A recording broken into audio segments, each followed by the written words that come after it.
ஆதி என்னும் பராபரையே, அன்பான மனோன்மணியே, சோதி எனும் பஞ்சகத்தாலே, சொற்பெரிய கரிமுகனே, தீது நீக்கும் கந்தவளே, திருத்துகின்ற குருநாதர்களே, 18 சித்தர்களே, பண்பான பரமசிவமே, ஓதியே ஜோதிடங்கள் உரைப்பதற்கு நாத விந்து வடிவாக நல்ல துணை ஆவீரே. உலகில் உள்ள தமிழ் பேசும் அனைத்து நல் உள்ளங்களுக்கும், ஜோதிட பெரியோர்களுக்கும், மூத்தோர்களுக்கும், சார்ந்தவர்களுக்கும், ஆசான்களுக்கும், குருமார்களுக்கும் மற்றும் மாணவ மாணவியருக்கும் மற்றும் தாய்மார்களுக்கும் மற்றும் இந்த காணொலியை காணும் உங்களுக்கும் ஆஸ்ட்ரோராஜின் இனிய நற்காலை வணக்கங்கள். தொடர் பதிவாக புலிப்பாணி ஜோதிடம் என்ற நூலிலிருந்து பாடல்களும் கருத்துக்களும் என்ற தகவல் சார்ந்த காணொலியை தந்து கொண்டிருக்கிறோம். அதில் பாடல் எண் 191 குருவின் கோட்சார நிலை சார்ந்த தகவலை இந்த பாடல் வலியுறுத்துகிறது. குரு லக்னத்திற்கோ அல்லது சந்திரனுக்கோ 8இல் கோட்சாரத்தில் பயணிக்கும் காலம் என்ன பலன் என்ற சார்ந்த தகவலை இந்த பாடல் தருகிறது. வாருங்கள் பாடலுக்குள் சொல்லுவோம். முட்டப்பா இன்னும் ஒரு மொழியை கேடு, மூர்க்கமுள்ள வாலியுமோ சத்துரபங்கன், குட்டப்பா கோதண்ட பாணி அம்பாள், கொற்றவனே மலைபோல் சாய்ந்தான் காலை, நட்டப்பா ஜென்மனுக்கு நமனால் கண்டம், நலம் தப்பும் பொருள் சேதம் அரசர் தோஷம், விட்டப்பா வேதியனும் மதிக்கே 8இல் விளங்கவே வெகு பயமா விளைவு போமே என்று பாடலை முடித்துள்ளார். லக்னத்திற்கு 8ஆம் இடத்தில் அல்லது சந்திரனுக்கு 8ஆம் இடத்தில் குரு கோச்சாரத்தில் வரும் காலம் பலமான இழப்பை தருகிறது என்பதற்காக இராமாயணத்தில் ஒரு நிகழ்வை இங்கு எடுத்துக்காட்டாக கூறியுள்ளார். வாலி என்பவன் மிகச்சிறந்த வீரன், தைரியமுள்ளவன். வாலிக்கு ஒரு வரம் உண்டு. எந்த ஒரு எதிரி தனக்கு முன் கண்ணெதிரில் வந்து நின்று தன்னை தாக்குகிறானோ அந்த எதிரியின் பலத்தில் பாதி வாலிக்கு வந்து சேர்ந்துவிடும்.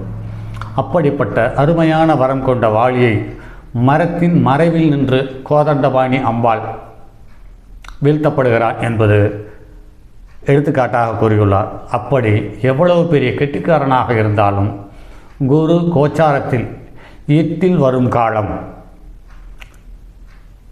ஈடு செய்ய முடியாத இழப்புக்களை தந்துவிடுகிறது என்பதை இந்த பாடல் வலியுறுத்துகிறது. அதே சமயத்தில் நிர்வாக பொறுப்பில் உள்ள அரசாங்கம் மற்றும் நிர்வாக பொறுப்பில் உள்ளவர்களுக்கு பயந்து வாழ வேண்டிய அல்லது மறைந்து வாழ வேண்டிய கட்டாய சூழ்நிலையை தந்துவிடுகிறது. இதில் ரிஷப லக்கணத்துக்காரர்களுக்கும் கன்னிய லக்கணத்துக்காரர்களுக்கும் மிகப்பெரிய இழப்புக்களை தந்துவிடுகிறது என்பது காண முடிகிறது. இதில் கோச்சாரம், தசாபுத்தி, 7.5 சனி இந்த மூன்றும் ஒன்று சேரும் பட்சத்தில் பலமான இழப்புகளையும் சங்கடங்களையும் தந்துவிடுகிறது என்பது நடைமுறை அனுபவத்தில் காண முடிகிறது. அதற்கடுத்து பாடல் எண் 192 10இல் குரு வந்த பலன். போமப்பா இன்னும் ஒரு புதுமை கேளு, பொன்னனுமே பால்மதிக்கு 10இலே, ஆமப்பா ஆதிசிவன் தெருவந்தோறும் அரகரா ஐயமெடுத்து உண்டாரப்பா, ஊமப்பா உத்தமனாய் இருந்த புரூரன் உள்ளபடி மறுப்புண்டார் வினையினாளே, வேமப்பா வேந்தனுட ராசி கூர்ந்து விளம்புவோய் புவியோர்க்கு வினையைத்தானே என்று பாடலை முடித்துள்ளார்.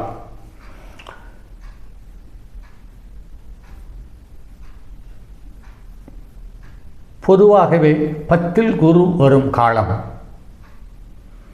அவர்களுடைய தசாபுத்தியாக இருக்கும் பட்சத்தில் அந்த ஜாதகர் வீட்டில் இல்லாமல் வெளியில் இருப்பது அவருடைய உடல்நலத்துக்கு சிறப்பானதாக அமைகிறது என்பது நடைமுறையில் காண முடிகிறது. அதே சமயத்தில் குடும்பம், பற்று, பாசம், சொந்தம், பந்தம், உறவு என்ற நிலையில் இருப்பவர்களுக்கு பரதேசி என்ற பட்டத்தை கொடுத்து அவமானத்தை தந்து கையேந்த வைத்து விடுகிறது என்று கூறியுள்ளார். இது நடைமுறையில் அப்படியே ஒத்துப்போகிறது. தற்போது கன்னிய லக்கணக்காரர்களுக்கு அல்லது கன்னிய ராசிக்காரர்களுக்கு 10ஆம் இடத்தில் குரு வந்துள்ளார்.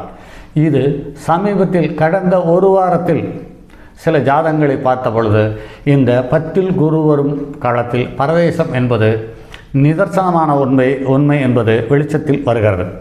அதற்கடுத்து பாடல் எண் 193 12ஆம் இடத்தில் குரு வரும் பலன் சார்ந்த தகவலை இந்த பாடல் வலியுறுத்துகிறது. தானென்ற சந்திரனானான் வீத்திலோ தவத்தாலே வந்ததொரு இலங்கை வேந்தன் கோனென்ற ராமன் கை அம்பாள் மாண்டான் குவளையத்தில் ஜென்மனுக்கே கொடுமை மெத்த மானென்ற மரளி பயம் பொருளும் சேதம் மைந்தனே அரிட்டங்கள் வந்து கூடும் ஊனென்ற போகருட கடாட்சத்தாளே உத்தமனே புலிப்பாணி உரைத்தேன் காணே என்று பாடலை முடித்துள்ளார்.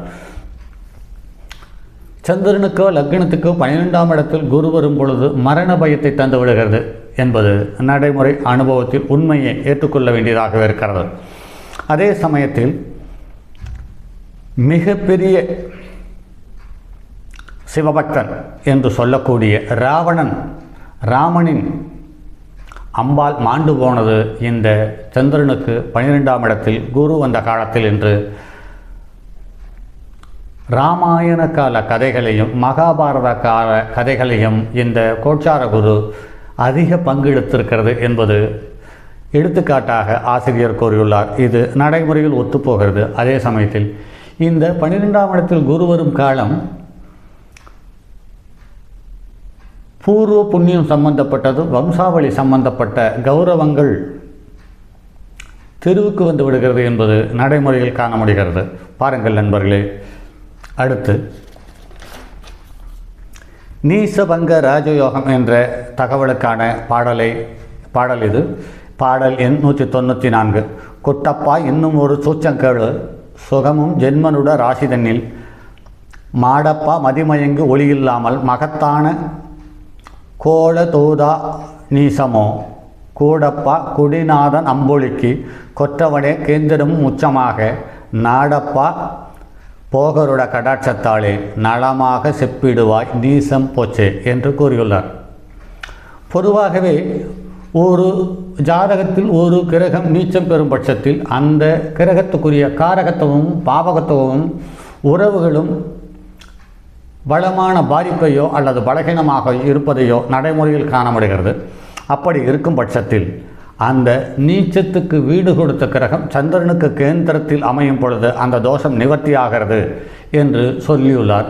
அதே சமயத்தில் அந்த கிரகத்துக்கு நீச்ச கிரகத்துக்கு வீடு கொடுத்த கிரகம் ஆட்சி உச்சம் மூலத்திரிகோணம் பெற்றிருந்தாலும் அந்த தோஷத்துக்கு நிவர்த்தி அல்லது விதிவிலக்கு என்று சொல்லியுள்ளார். இது நடைமுறையில் ஒத்துப்போகவில்லை. எப்படி இருந்தாலுமே கூட நீச்சத்துக்கு சார்ந்த பலனை தந்துவிடுகிறது. அதாவது ஒரு இழப்பை கொடுத்து ஒரு காப்பீட்டு தொகை பெறுவது எப்படியோ அப்படித்தான் நீச்சபங்க ராஜயோகம் அமைகிறது என்பது நடைமுறையில் காண முடிகிறது. பாருங்கள் நண்பர்களே, மற்றும் ஒரு பதிவில் சந்திப்போம். அதுவரை உங்களிடமிருந்து விடைபெறுவது உங்கள் அன்பு நண்பன் எம் ராஜரத்தினம். வணக்கம் நண்பர்களே. தங்கமான மடுவோடேந்தி தன்மதி தலைகள் கொண்டோர் மங்கையர் பதிக்கச் சொன்ன மாமொழி ஜோதிடத்தை இங்கு யாம் உரைப்பதற்கோர் இமை என்னும் பிழை வராமற்கார்க்க செங்கன் மால் மருகன் யானை செரன் பதம் காப்பதாமே.